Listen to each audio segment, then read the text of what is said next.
All right, pay no mind to the bed head here.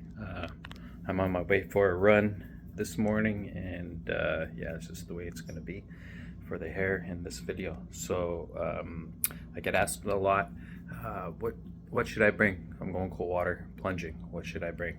Well, I'm going to show you a whole variety of things that I bring at different times of the season.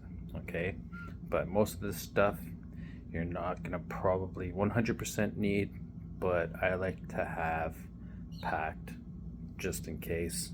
And if I brought too much, maybe have something that somebody else didn't bring and it can help them out. So I'm gonna flip my screen and show you all of the items that I would bring and for why.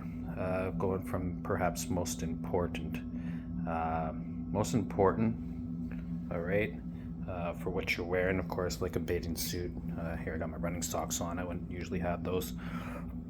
All right, but I would come dressed with my loose-fitting joggers with no elastic band at the bottom there. You want that so you can get your feet through there easily when they're cold, when your toes are cold. You don't want to be getting them caught at the bottom of your pants when you're putting your pants back on. I'll explain how you do that after. So I would have my pants on, pull them off. I have a comfortable sweater on, a t-shirt. Probably afterwards, I probably wouldn't put my t-shirt on. But what else would I bring? Why do I have all of these items? Well, I have a towel. I usually bring a couple of towels just in case. I have here just a small pair of gloves here. Big pair of mitts over here for the winter time. Gloves, I find having your hands together warms them up better, so mitts are better. I have my Canada, I want to say winter hat, right? I just like to represent because I feel like my videos will eventually go around the world, and where is this guy plunging? If they don't recognize my accent, my Canadian accent already. I've got my polar wolf hat for when we have fun and representing the polar wolves at different places. I have this green mat. It's usually used for triathlon, so I can see where my stuff is right away and get to it. But here's a little rubber mat that you can like step on, so that your feet are off of the ground. All right, you can use a towel. You can use your extra towel for that. You have here, I have, this is just like a, you can put on and block the way and just keep yourself warm if it's like real winter. I have my flag just to represent there for when I'm taking a video. I have some hand warmers just in case. I usually put a couple of those in my bag in the winter time. I have some nice, easy to slip on woolly socks. I have these two. I usually roll with a couple of pairs just in case. This here, just for in the summertime, sometimes you don't need a big towel. You could just use this here just to towel off. That way, not having to pack as much stuff. But you can use that in the wintertime too as you get out. But I usually dip under, get my hair wet, so I bring a bigger towel. These guys here, you don't necessarily need them, but they're very useful for if you're climbing up cold ladders in the wintertime or holding on to the edge of the ice, depending on where you are. You can hold your hands out of the water. It may be cold also still, but I like to protect my hands in the middle of the winter, so I'll wear those most times, but sometimes I won't. Scuba boots, the rubber end here around your toes, keeps your toes nice and less colder. I would say, I'm not gonna say they keep them warm, but they keep them from not numbing up. If you're going to be bare toes, it's fine to do too, just stay in for less time. I usually will pack my I love my Hoka sandals. They're very comfy. I will use them when I'm going bare feet so I can walk to the beach. If the terrain underwater, is rocky and rough, I got my water shoes. These will not protect you versus the cold, but they protect you versus the bottom of the lake or wherever you are going in. You don't need this. I like to see what the temperature is of the water, so I bring that sucker. I have this here to put my wet clothing in afterwards. Towel doesn't really fit in here, so I just kind of wrap up whatever else is wet. Like perhaps this is wet, I'll wrap that in my towel. I'll throw my swim shorts into this sucker, but you can just bring a regular bag or whatever just to kind of keep it separate from getting all your other stuff wet. These socks are heated socks. I tried them and they're not the greatest, and then someone threw them in the washer not realizing, no, don't do that, so it's probably doesn't work anymore. I do have a backup pair though. My boots for in the winter time. See those? How they easy just slip on. You don't have to tie them up. All right, you just slip them on. That's what you want. You don't want to be fiddling around. When it's fall, I'll wear these guys or just regular shoes. What do I have here? Oh yes.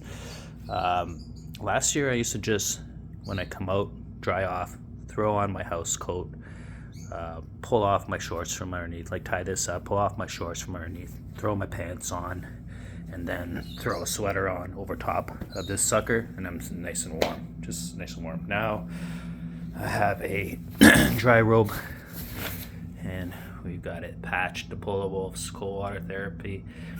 That put on, zip up, pull off my swim trunks again, and then throw on pants, socks, then boots, and then I have to pull it off to get my sweater back on. So I kind of like this system here, but I like having the jackets nice and warm. Sometimes I could just put it on and just go to the car.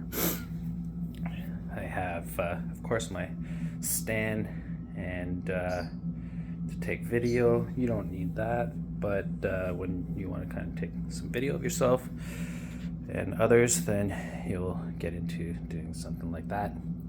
And that is about it. So what else should I mention to you? Heck, I think I might have been over everything. If I missed anything, I'll throw them into the comments, but this here is all the stuff you may or may not need depending on the temperature and or what's going on outside. But if you had mostly all of this, and the other thing I do bring also is I bought a tent that I can put a propane heater in and keep it warm. And I also have the mats to put on the ground so we can keep ourselves off of the ground in there also. So that is about everything I think you would need. I mean, I would also boil some hot water, put a couple tea bags into a big mug or a big thermos, and have some hot tea, and I would put some honey in there too. A little bit of honey is gonna help, and the hot tea is gonna help you warm up internally. Also, doing some movement afterwards is very helpful.